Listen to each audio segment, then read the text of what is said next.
सभी लाडलों को जय हिंद।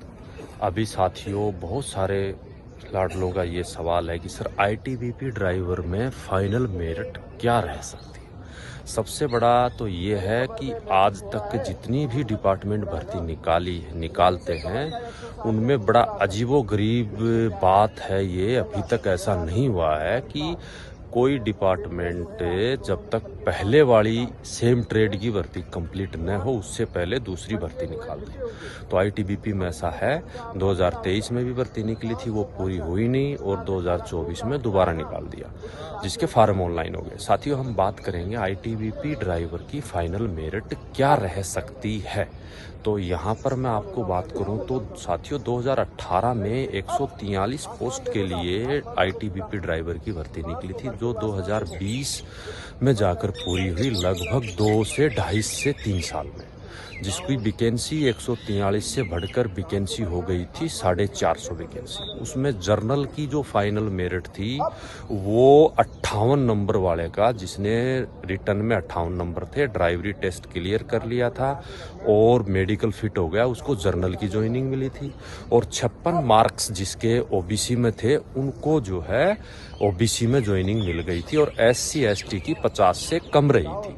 आईटीबीपी ड्राइवर की मेरिट कम क्यों रहती है उसका मैं आपको कारण बता देता हूं कि इसमें 60 नंबर का व्हीकल नॉलेज, व्हीकल मेंटेनेंस, पार्ट्सों के बारे में जानकारी, वाहनों का रख रखाव, रिटर्न में जो 100 नंबर का रिटर्न होता है उसमें 60 नंबर का ये है और 40 नंबर का रीजनिंग मैथ। और जो 60 नंबर का जो सिलेबस है जो टेक्निकल पार्ट्स, उसमें इंटरनल पार्ट्स के बारे में जो है ज़्यादा पूछते हैं, जो आईटीआई का सिलेबस आता है। आप नॉर्मल ये मत सोचना कि आईटीबीपी के ड्राइवर जो है बन जाएंगे। फिर उसके बाद में क्या है कि फिर उसके बाद आप रिटर्न क्वालिफाई कर दोगे तो आईटीबीपी का जो ड्राइविंग टेस्ट है वो 10 में से 1 बंदा पास होता है। आप पता कर लीजिए कोई बंदा होगा, क्योंकि आईटीबीपी का डिप्लॉयमेंट पूरा हाईएल्टी एरिया के अंदर में है और वहाँ पर आपको चंडीगढ़, ये ट्रांसपोर्ट कॉलेज है चंडीगढ़ के अंदर में आईटीबीपी की, वहाँ पर आपका टेस्ट होगा।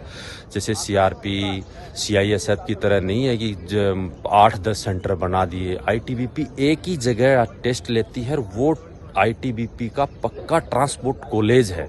वहाँ पर आपका ट्रक का और जो है टाटा 407 का आपका टेस्ट होगा। तो जो लाडले नंबर तो लेके आ गए थे रिटर्न में, मैं बात कर रहा हूँ फाइनल मेरिट कितनी रह सकती है आईटीबीपी ड्राइवर की।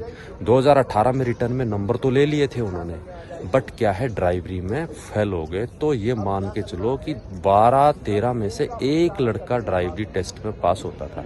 तो आपको भी यदि सिलेक्शन लेना है आईटीबीपी में, टोटल वैकेंसीज यानी 2023 वाली वैकेंसी और 2024 वाली वैकेंसी को मिलाते हैं तो 1003 पोस्ट बनती है। और मान के चलिए 450 में 58 और 56 जर्नल और ओबीसी की मेरिट थी और एससी एसटी की तो 50 से कम थी। इतने में सिलेक्शन हो गया तो लाडलो अपनी तैयारी कर लो। इससे बढ़िया मौका आपको जो है नहीं मिल सकता। और आपने ड्राइविंग लाइसेंस बनवा लिया है, ड्राइवर की भर्ती देखते हैं और आप सोचो कि ऐसे ही नॉर्मल डिपार्टमेंट में भर्ती हो जाएंगे, आपको गाड़ी चलानी होगी। आईटीबीपी का तो डिप्लॉयमेंट पूरा हाईएल्टी एरिया में है। आप आईटीबीपी की डिप्लॉयमेंट या यूट्यूब उनके चैनल पे देखोगे तो कैसे बर्फीले एरिया में हाईएल्टी में गाड़ियां चलाते हैं। तो वहां जाना तो वो ड्राइवर के तौर पे बजा के ड्राइवरी लेंगे। मेरिट ज़्यादा रिटर्न की नहीं रहती, उसके अंदर में ड्राइवरी बड़ी हार्ड होती है। तो सभी लाडलों को जय हिंद, जय